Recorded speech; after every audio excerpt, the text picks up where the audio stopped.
You are listening to The Soul's Quiet Call, written by Akumah and voiceover by Sara. Akumah Audiobooks. Chapter 9, A Blooming Confusion. The soft golden glow of the afternoon sun filtered through the curtains of Meera's flower shop, casting delicate patterns on the floor. The air inside was thick with the fragrance of fresh jasmine and roses, their petals blooming in perfect symmetry. Yet, in the midst of this floral paradise, Meera's heart was in turmoil. For the past few weeks, she had felt a change, something undeniable, between herself and Aarav. It wasn't just his presence anymore that brought a sense of warmth into her shop. It was the way his eyes lingered on her, the way his smile now held a deeper meaning, the quiet moments when he stood beside her, neither of them saying a word but still saying everything. She'd never been so confused. Her gift, which had always been so precise and clear, had become a labyrinth of uncertainty when it came to Aarav. There were no signs, no whispers of his desires or hidden yearnings. Instead, there was a strange silence, an absence of anything she could read. And yet, his presence in her life was undeniable. His voice, his laugh, the way he helped her arrange the flowers sometimes, even when he didn't know the first thing about them, it all felt like an intricate dance that neither of them knew the steps to, but both were somehow willing to take part in. Meera felt her fingers tremble slightly as she arranged a bouquet on the counter. She was avoiding looking at the door, the way she had every time Aarav had entered in the past few days. She couldn't explain why she felt the need to pull away, yet all she could think about was the emotional proximity that was growing between them. When the door finally opened with the familiar chime, Meera's breath caught in her throat. She didn't turn to look at him immediately, but she knew. She always knew when it was him. Aarav entered, his eyes scanning the shop, and then, as always, landing on her.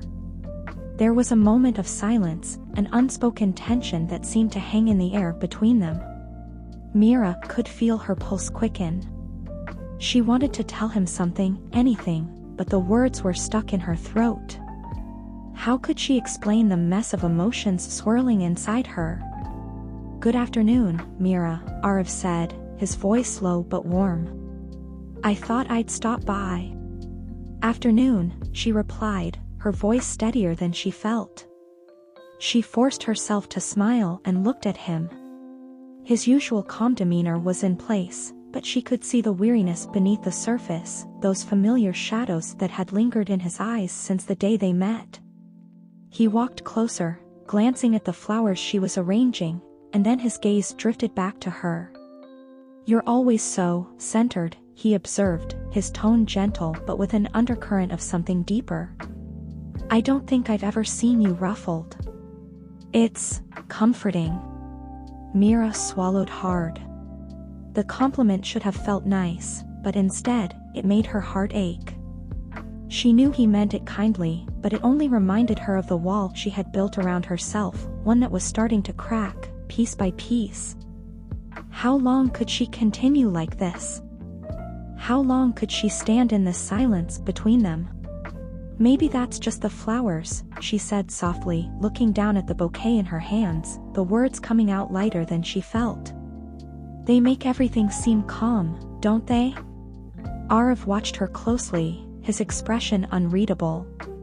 There was a quiet moment of understanding, something passing between them that neither of them could explain. Then he spoke again, his voice more serious. "You've been different lately, Meera. I can see it. And I think I've been different, too." Her heart skipped a beat at his words. She felt a sudden, overwhelming urge to tell him everything, the confusion, the longing she had tried so hard to suppress.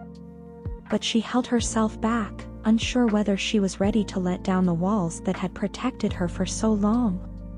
"I don't know what you mean," she said, though she knew exactly what he was talking about. The tension, the unspoken connection, the strange way they both seemed to dance around their feelings. "I've just been busy, that's all." Aarav tilted his head slightly, his eyes studying her with a mixture of concern and curiosity. Meera, it's not just about the flowers. It's you. You've been distant. I don't know if it's something I've done, but I feel like I'm losing you, even when you're right here. She stared at him, caught off guard by his admission. Was that how he saw her? As someone who could be lost so easily? I'm not going anywhere, she whispered, though the words felt hollow in her mouth. She wanted to reach out to him, to tell him how she truly felt, but something stopped her. Aarav's gaze softened, and he stepped closer, the space between them closing just a fraction. It's not that. I don't know if I can handle this. What we have. This connection. I'm afraid it's becoming more than I can control. Meera felt a lump form in her throat, but she refused to let it break her composure. Why? She asked quietly, her voice barely above a whisper. What are you afraid of? His eyes flickered to hers, his vulnerability unmistakable now. I'm afraid of what might happen if I let myself fall too deeply, he admitted, his voice rough with emotion. I'm afraid of the things I've left behind, of the people I've hurt. And if I let myself care about you, I might lose everything I've worked so hard to keep buried. Meera's breath caught in her chest. He was afraid. She had known that, but hearing him say it aloud made her heart ache. She wanted to comfort him, to tell him that everything would be okay, but she couldn't shake the feeling that she was standing at the edge of something too big, too frightening for both of them. Aarav, she stopped, unsure of what to say next. Her heart was in turmoil, her mind racing with 1,000 thoughts. She didn't know if she could be the person he needed. She didn't know if she could let herself be that vulnerable, either. But he was already looking at her with those eyes that had been hiding so much, and in that moment, Meera knew. They were both standing on the edge of something too big to ignore, too real to deny. I don't know what to do, Meera, Aarav said softly, his voice barely above a whisper. I feel like I'm on the verge of something I can't control. And I don't know if I should embrace it or run away. Meera took a deep breath, her heart pounding in her chest. She looked into his eyes, the silence between them both a heavy weight. For the first time in a long while, she didn't know what to do either. But she couldn't let this moment slip away. Not again. Maybe we don't have to figure it out right now, she said quietly, her voice trembling slightly. Maybe we can just let it be. Aarav's eyes softened at her words. He nodded slowly, as though he understood, but the uncertainty still lingered in the air between them, thick and unspoken.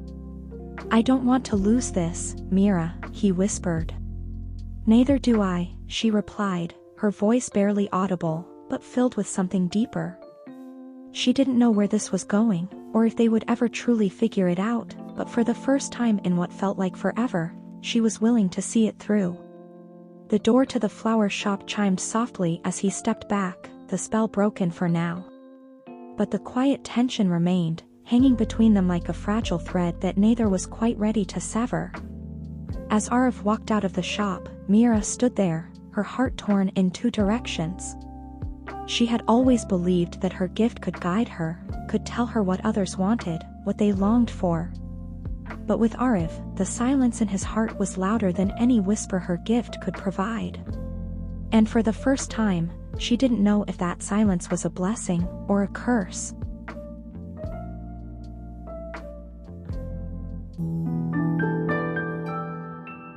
Akumah Audiobooks.